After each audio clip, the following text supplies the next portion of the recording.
Welcome alpha. வேத வசனத்துக்கு கடந்து செல்லலாம். நேற்று படித்ததை தொடர்ச்சியாக தான் இதை வாசிக்க போகிறோம். பாவம் 8ஆம் அதிகாரம் அந்த வசனம் வருது, பிழைத்து பெருகி. ரெண்டாவது, கர்த்தர் ஆணையிட்டு கொடுத்த தேசத்து.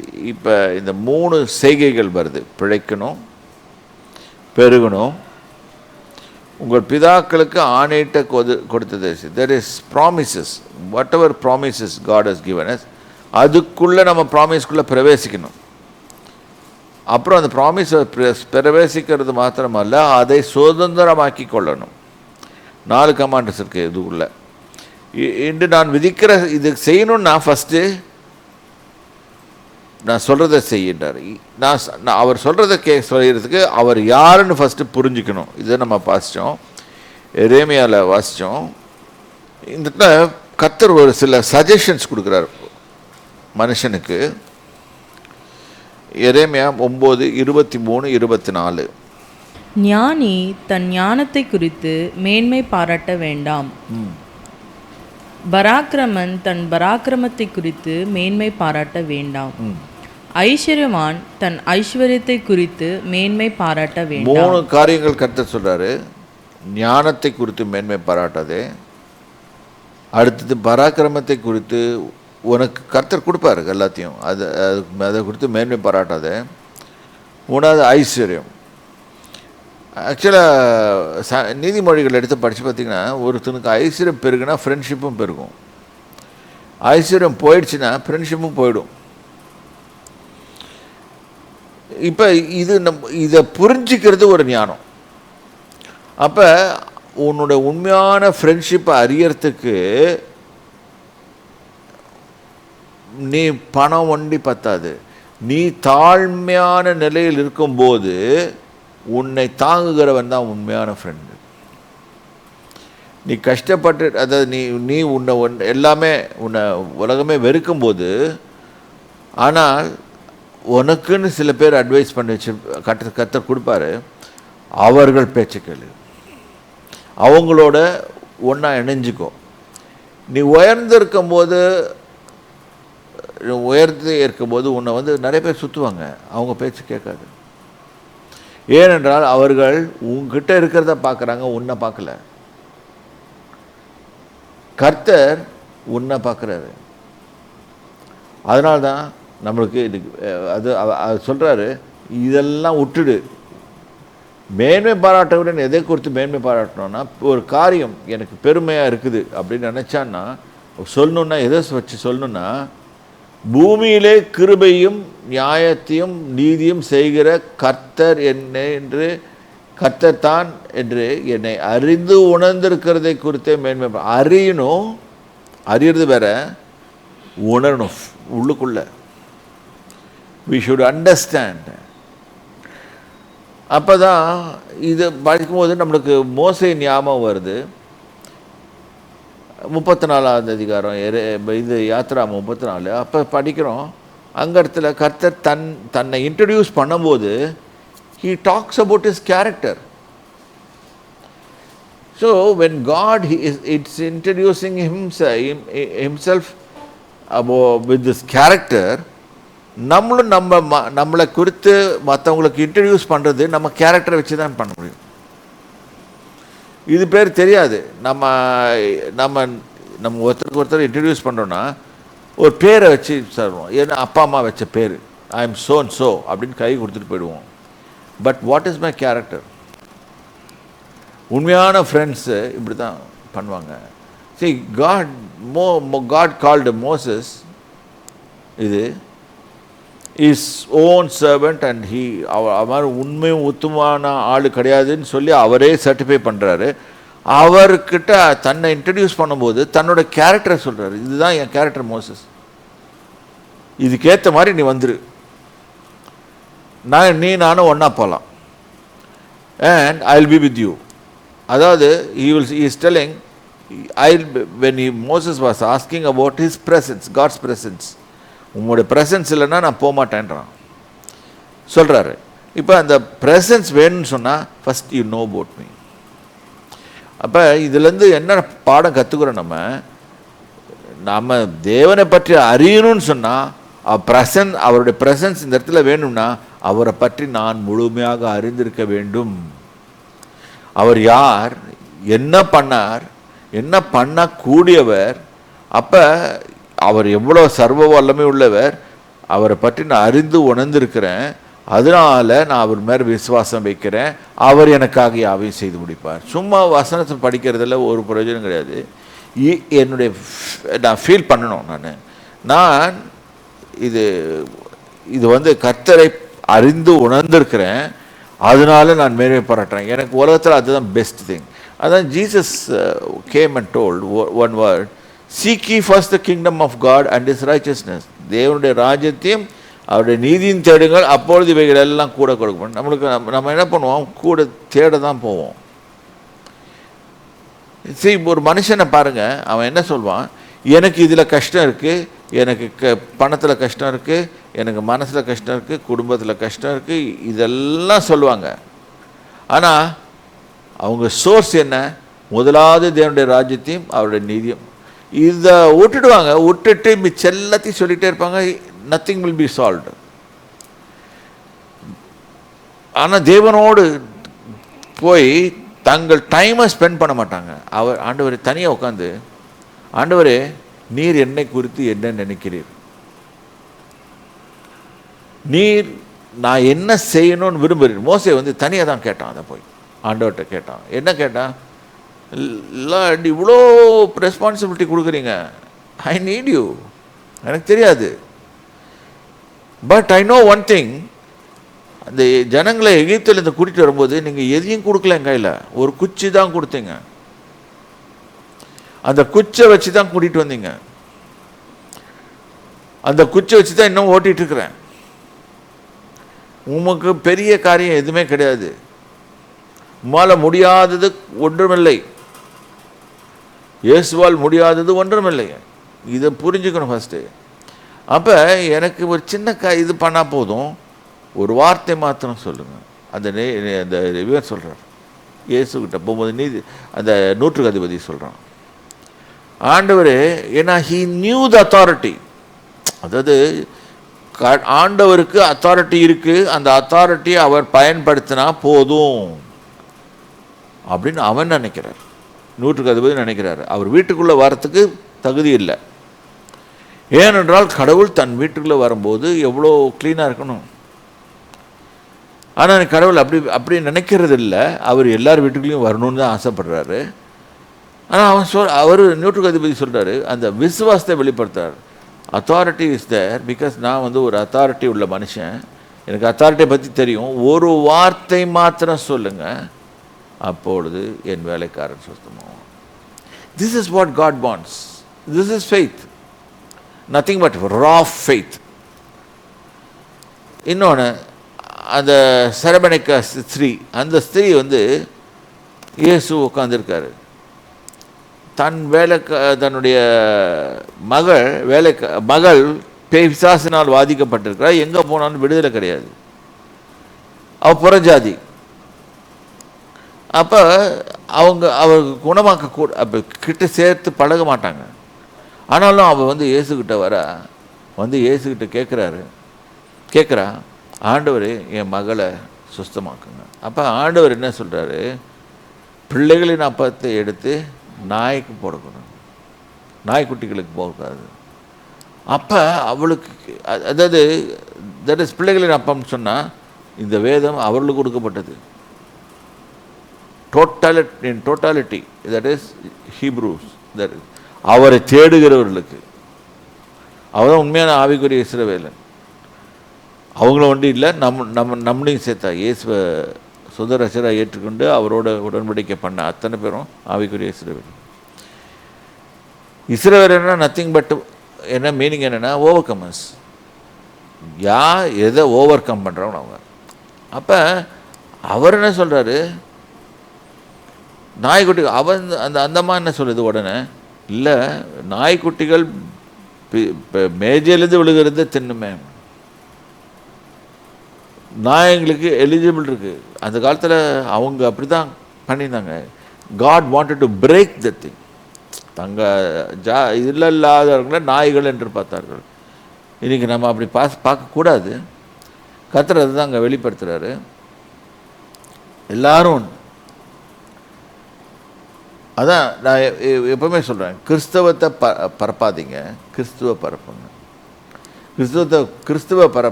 கிறிஸ்தவத்தை பரப்பினீங்கன்னா உங்களுக்கு எதிரிகள் ஜாஸ்தியாகும். கிறிஸ்துவ பரப்புனா யாரும் எதிரி வரமாட்டான்.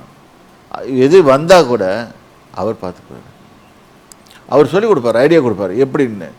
நீ போய் கிறிஸ்தவன் ஆகு, ஒருத்தனை பிடிச்சிக்கிட்டு கிறிஸ்தவன் ஆகுன்னு சொல்லின்னா அவரே சொல்கிறாரு, யூதர்களை பார்த்து சொல்கிறாரு, நீ உங்கள் மார்க்கத்தான் ஆகும்படி பூமியெல்லாம் சுற்றி திரிகிறீர்கள் அப்படின்னு போடுறாங்க. இன்றைக்கி நம்ம தியரியை ஃபாலோ பண்ணபடி இன்றைக்கி இது இருக்குது, எல்லா சபைகள்லையும் இருக்குது. எங்கள் சபைக்கு வாங்க, எங்கள் சபையில் தான் உண்மையான இது போதனை. இது என்ன பிஸ்னஸ் சென்டராக? இது மாதிரி பண்ணிகிட்ருக்குறோம். சரி, இது பண்ணும்போது கர்த்தர் அங்கே இருக்க மாட்டார். எல்லா சபையிலும் கர்த்தர் இருக்கிறாரு. ஏன் நீ போய் திருடுகிறாய்? அடுத்தனுடைய ஆத்மாவை திருடாத. அப்போ அதனால தான் 10 கமாண்ட்மெண்ட்ஸ் வேணான்றது. 10 கட்டிலே வேணான்னு சொல்லுவானுங்க. ஏன்னு சொன்னால் அங்கே திருடாது இருப்பா ஏன்னு போட்டிருப்பாரு. இது ஒரு திருடு, ஆத்மா திருடுறது பெரிய திருட்டு. ஓகே, அப்போ என்ன பண்ணணும்னு கேட்டால், போய் ஆத்மா நிறைய பேர் இருக்கிறாங்க, அவங்ககிட்ட போய் ஏசுகிட்ட சொல்லு. அந்த காலத்தில் மிஷினரி மாதிரிலாம் அப்படி தானே செய்தாங்க. சரி, let me not go deviate from the subject. First we should know about God, His character. When we know about God and His character, automatically we know about His work. அவரை பற்றி நம்ம தெரிஞ்சுக்கிட்ட போது நாமளும் அவர் வழியில் நடக்க ஆரம்பிப்போம். இதுதான் யோபுல ரொம்ப இன்ட்ரெஸ்டிங் பாயிண்ட் இருக்குது. யோபுக்கு அந்த யோபு இப்போ கஷ்டமான சூழ்நிலையில் அவன் ஃப்ரெண்ட்ஸ் வந்து குழப்பி விட்டுட்டானுங்க. சுத்தமாக ஏடகுடமாக பேசி குழப்பி விட்டானுங்க. இன்றைக்கும் நிறைய பேர் இது மாதிரி அலப்புகிற தேற்றவாளர்கள் நிறைய இருக்கிறாங்க. அப்போ கர்த்தர் என்ன பண்ணுறாரு, ரொம்ப பரிதாபமான நிலைமை உண்டோடனே அவரே என்ட்ரி பண்ணுறாரு சீனில். இப்போ அவர் என்ன சொல்கிறாரு, தன்னை பற்றி சொல்கிறாரு, அவருடைய கிரியேஷனை பற்றி சொல்கிறாரு. யோபு 38 4வது வசனத்தை பாருங்க.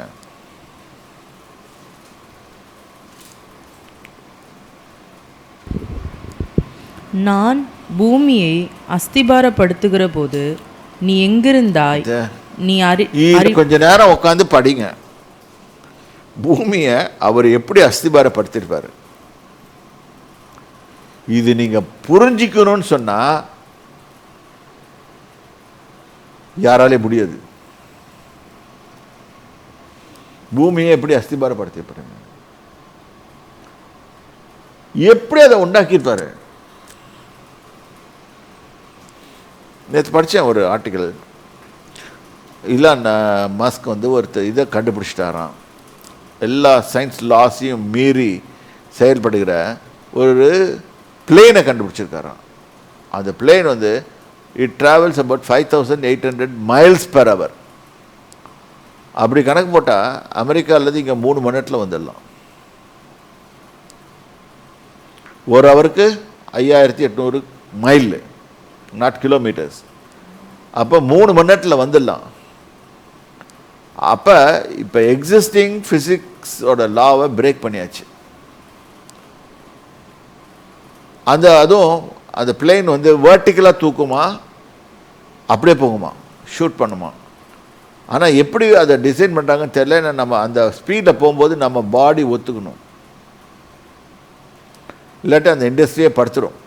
ஆனால் அந்த லாவை பிரேக் பண்ணிட்டாங்க. தெர் இஸ் அ லா, இவ்வளோ ஸ்பீடில் தான் போக முடியும் அப்படின்றது அதை பிரேக் பண்ணிட்டாங்க. அப்போ அந்த மாதிரி அந்த ஸ்பீடில் போகும்போது ஹீட் ஜெனரேட் ஆகும், எத்தனையோ மடங்கு ஹீட் ஜென்ரேட் ஆகும்.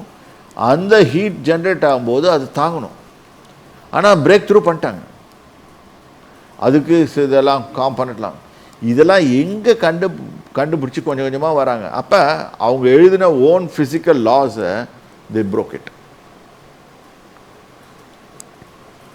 ஆனால் கர்த்தருக்குடைய இதில் படி பார்த்தா டிரான்ஸ்போர்ட்டேஷன் இஸ் செகண்ட்ஸ்.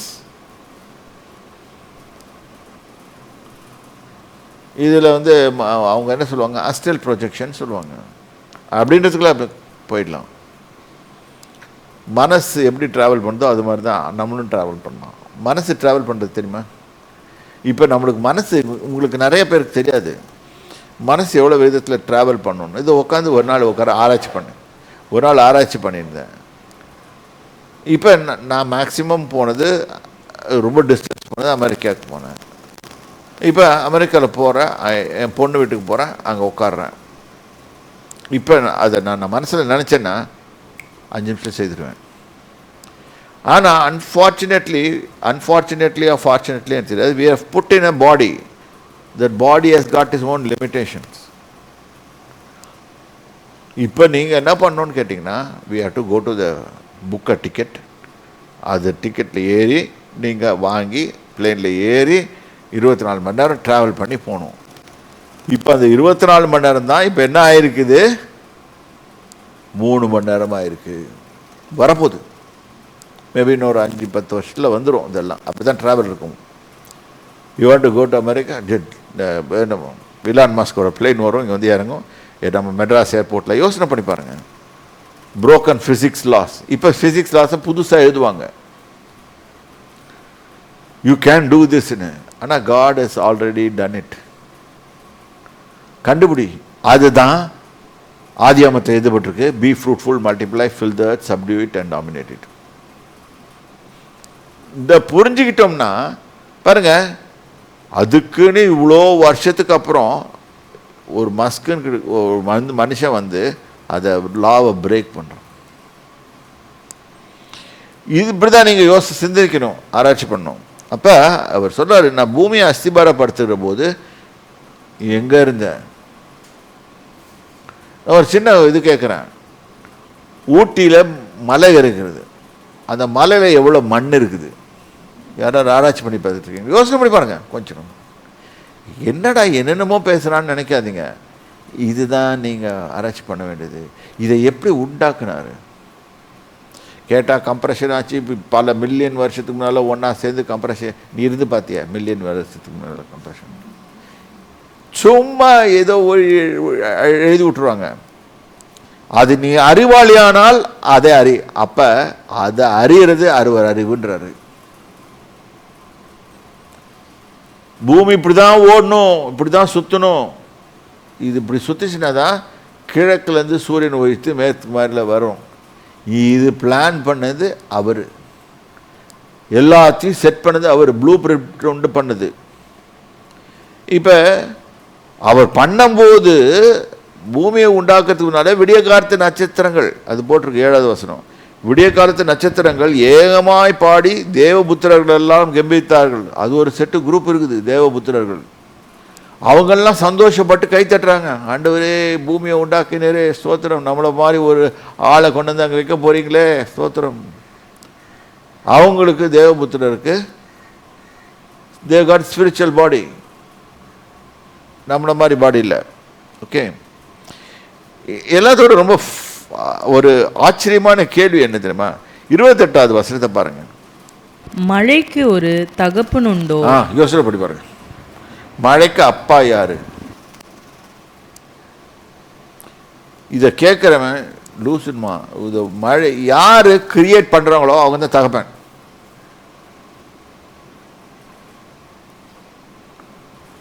ஸோ மழையோட ஃபாதர் யாரு? காட். Who created it?